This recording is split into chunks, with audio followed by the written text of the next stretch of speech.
Good evening. My name is Patricia Parker, and my title of my presentation today is Ernestine Wiedenbach. Ernestine Wiedenbach was a nursing theorist who developed the conceptual model of nursing called the helping art of clinical nursing. It was influenced by the works of Ida Orlando. Ernestine was born in 1900 in Hamburg, Germany. She and her family moved to the United States, to New York, in 1909. She earned a bachelor's degree at Wesley College in 1922 and became a registered nurse licensed in the state of New York from the Johns Hopkins School of Nursing. She got her Master's of Art at Teachers College at Columbia University in 1934. She became a nurse midwife in 1946, and in 1952 she joined the staff of Yale University as an instructor in maternity nursing. She became an assistant professor of obstetric nursing in 1954 and became the associate professor and was director of the major in maternal and newborn health nursing. She published The Family Center Maternity Nursing in 1958 and Communication Key to Effective Nursing in 1982. Ms. Wiedenbach died in 1998.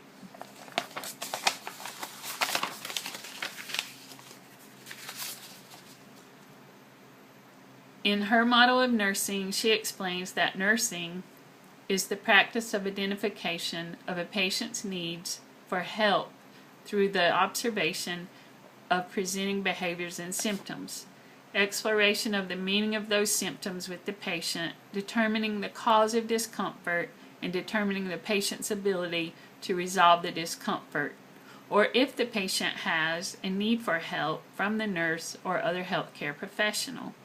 The goal of nursing consists primarily of identifying a patient's need for help.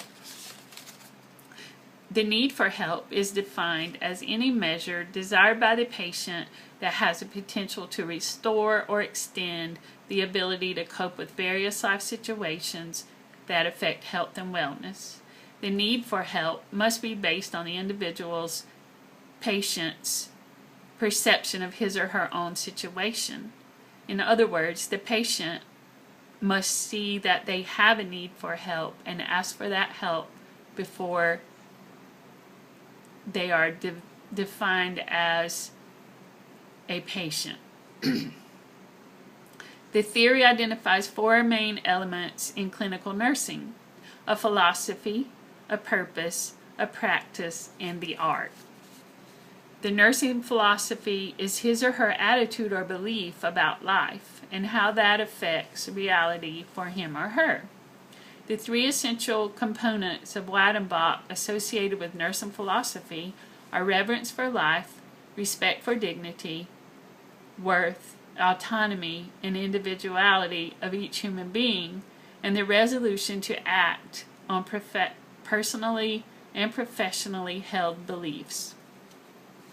The nurse's purpose is that which the nurse wants to accomplish through her actions. It encompasses all of the activities directed toward the overall good of the patient.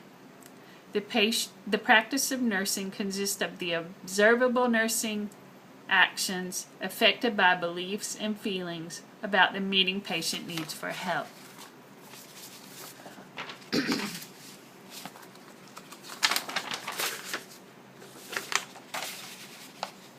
The art of nursing includes understanding the patient needs, developing the goals and actions intended to enhance the patient's ability, and directing the activities related to medical plan to improve the patient's condition. The nurse's focus is also on the prevention of complications related to a reoccurrence or the development of new concerns. Nursing skills are carried out to achieve a specific patient-centered purpose rather than the completion of the skill itself being the end goal. Skills are made up of a variety of actions and characterized by a harmony of movement, precision, and effective use of self. The theory explains that knowledge encompasses all that has been perceived, grasped by the human mind. It may be factual, it may be speculative, or it may be practical. A nurse uses two types of judgment in dealing with patients. Those judgments are clinical and sound.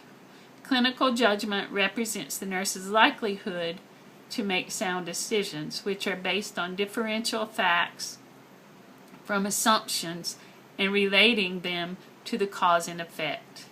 Sound judgment is the result of disciplined, functioning mind and emotions, and improves with expanded knowledge and increased clarity of the professional purpose. Now we're going to discuss what does all of that actually mean. In Wiedenbach's theory, she was able to propose that nurses identify patients' need for help in the following ways. First, they observe the behaviors consistent or inconsistent with their comfort. For instance, if patients come to the diabetic clinic for teaching, they are considered patients because they are looking for help. They need help to control their blood sugar. They need help to learn how to give their injections, and they need help to manage their diet. As the patient enters with those known needs, the nurse determines if the need is there by maybe looking at the blood sugars of the patient that she's trying to take care of. If those blood sugars are consistently high week after week after she's done the education, then she would recognize with that information that their patient needs help. That would be step number one, observing the behaviors consistent or inconsistent with their comfort. The next step for Ms. Wiedenbach's theory would be to explore the meaning of those behaviors. Why, after all of the education and the knowledge that the nurse has given the patient or the help, would the patient still have out of control blood sugars?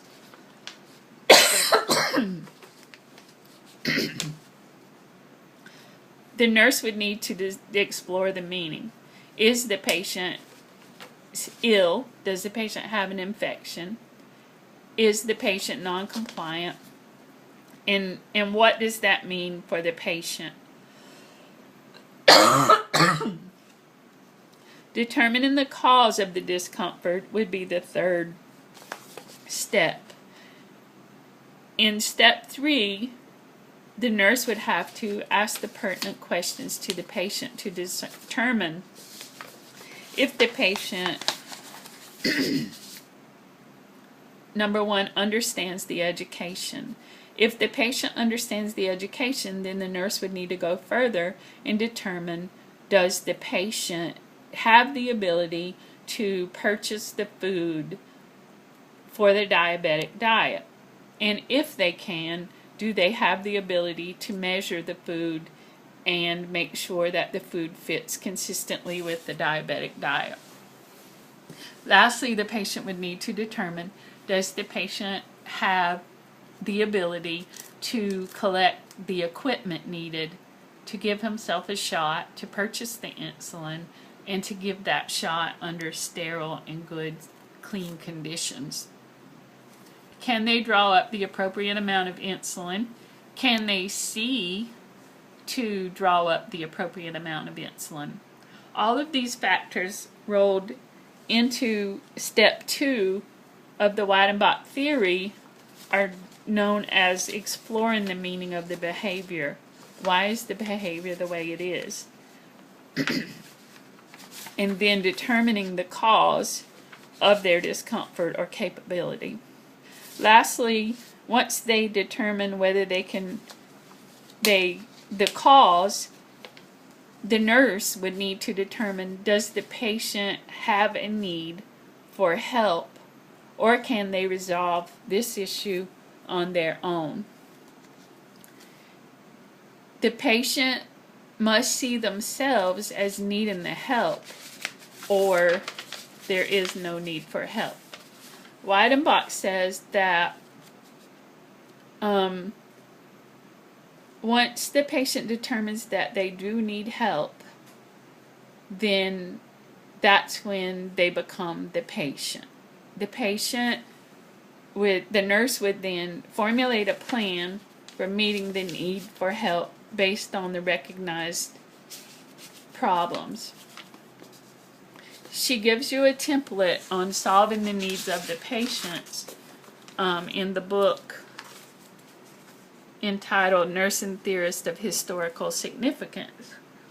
The nurse perceives that the patient's behavior as consistent or inconsistent with her concept of comfort or capability. Is it okay for the patient to remain with high blood sugars? The nurse sees that as a need because, no, it is not consistent with a healthy life.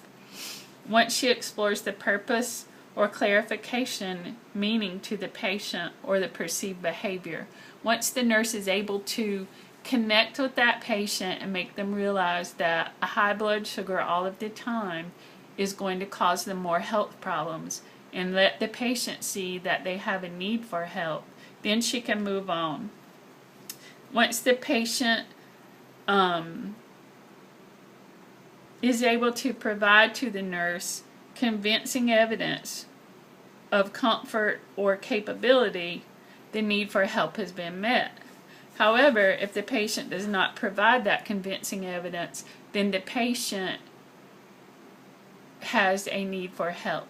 If the patient cannot make the blood sugars be stable by following the appropriate diet, by taking the medication as ordered, or by checking the blood sugars regularly, then the patient does have a need for help.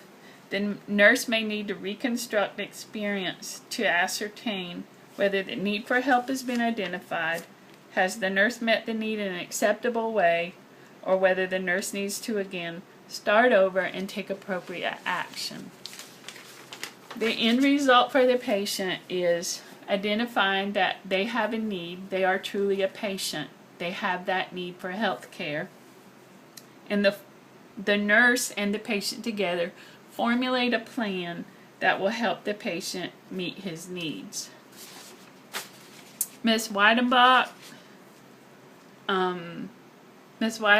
was able to change nursing in that she saw it as an art. It remained the skill, however, there was also the art of caring and feeling. It impacts nursing today because it is the basis of health care in nursing. It is the basis that allows us to be caring individuals and also allow the patient to make the decision once educated as to whether or not they need the help.